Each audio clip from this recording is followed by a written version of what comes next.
tujuannya adalah menghancurkan Ka'bah, rumah ibadah yang dibangun Nabi Ibrahim. Penduduk Ka'bah tak ketakutan. Mereka tidak punya pasukan yang kuat untuk melawan. Mereka hanya bisa menyelamatkan diri dan berdoa kepada Allah. Kali ini adalah satu keajaiban yang luar biasa. Allah mengirimkan burung kecil yang membawa batu-batu kecil dari neraka.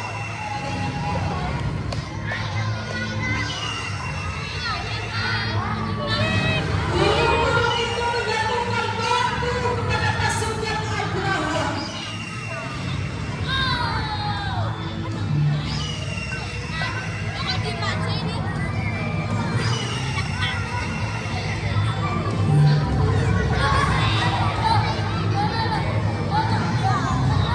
Dengan izin Allah, pasukan besar itu pun kalah dan gagal menghancurkan Ka'bah. Tahun itu disebut tahun Dajjal.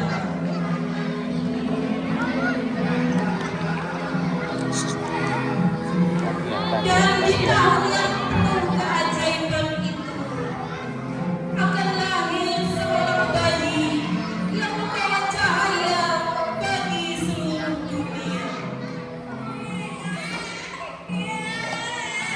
Beberapa waktu setelah peristiwa pasukan Dajjal di kota Mekah, lahirlah seorang bayi istimewa. Pada hari Senin, Ibu Aminah melahirkan seorang putra. Bayi itu diberi nama Muhammad, yang artinya yang terpuji. Siap-siap Ibu Haji, siap-siap. Ayahnya Nanti bahas. Ya, doa. Maka sejak kecil Muhammad sudah menjadi anak yatim. Namun saat beliau lahir, suasana terasa damai dan penuh cahaya. Banyak orang merasa bahwa bayi ini bukan bayi biasa. Walaupun tanpa ayah, Allah sudah menyiapkan penjagaan khusus untuk bayi kecil ini. Ia akan tumbuh menjadi manusia yang sangat mulia.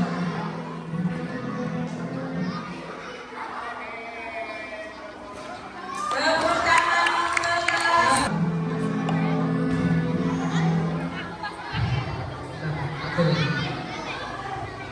Oke. Musik. Ketika masih kecil, Muhammad tinggal bersama ibu susuannya, Halimah Sa'diyah, di perkampungan yang udaranya bersih. Di padang rumput yang luas, Muhammad main bersama teman-temannya dan saudara-saudara persusuannya. Mereka bersuka cita, bercanda bersama. Saat itu, Muhammad kecil sedang bermain bersama teman-temannya. Tiba-tiba datang 4 orang malaikat dengan wajah yang putih bercahaya. Malaikat itu menghampiri Muhammad kecil dan mengajak Muhammad kecil ke tepian sungai.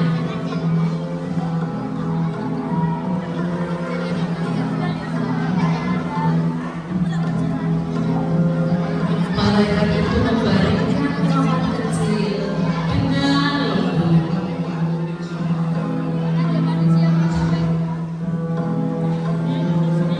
Mereka membersihkan hatinya agar selalu bersih dari sifat buruk. Teman-temannya terkejut dan berlari ketakutan.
Kabar ini sampai kepada kakek dan paman-pamannya. Dijemputlah Muhammad oleh kakek dan paman-pamannya. Bibinya ikut menyertai.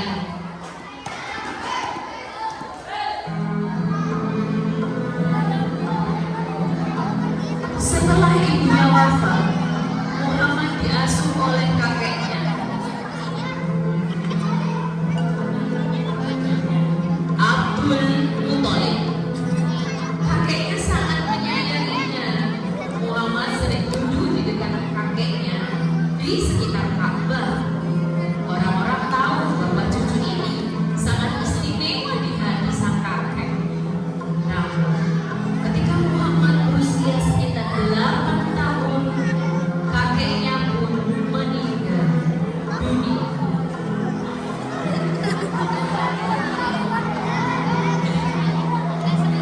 Muhammad kembali merasakan kehilangan, tetapi Allah tidak meninggalkannya sendirian. Kemudian tahu bahwa Muhammad sendirian, paman dan warga-warga menghibur Muhammad remaja, Muhammad kecil. Mereka menyatakan bahwa akan selalu ada di sisi Muhammad. Lalu Muhammad dijemput oleh Abu Thalib dan kemudian diasuh oleh pamannya Abu Thalib. Di tangan Abu Thalib, Muhammad diasuh dengan baik dan menjadi pemuda yang terbaik. Oke, berakhir. Tepuk tangan. Muhammad berubah menjadi pemuda yang jujur dan dipercaya. Orang-orang memanggilnya Al-Amin, artinya orang yang terpercaya. Suatu hari, Ka'bah rusak karena banjir. Penduduk Mekah bersama-sama memperbaikinya.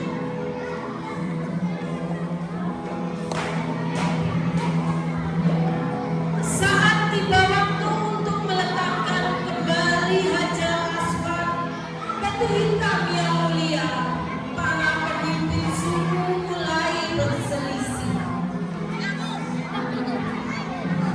Mereka hampir bertengkar karena masing-masing ingin mendapat kehormatan itu. Akhirnya mereka sepakat, siapa yang pertama masuk ke area Ka'bah, dialah yang akan memutuskan. Ternyata yang dapat Muhammad. Semua berkata, itu Al-Amin. Kami percaya kepadanya.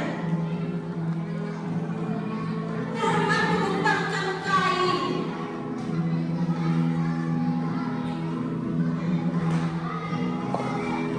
Meletakkan Hajar Aswad di tengahnya. Dia meminta setiap pemimpin suku memegang ujung kain. Kemudian Muhammad sendiri meletakkan batu itu di tempatnya. Semua pun merasa senang. Tidak ada pertengkaran. Dengan kebijaksanaannya, perdamaian tetap terjaga.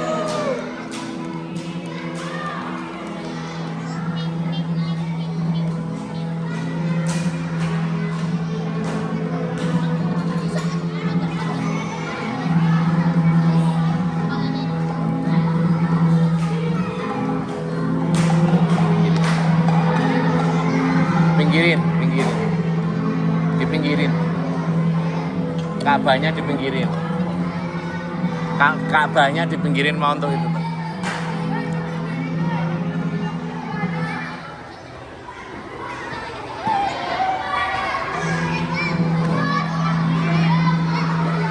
Suatu hari, Muhammad ikut pamannya berdagang ke negeri Syam.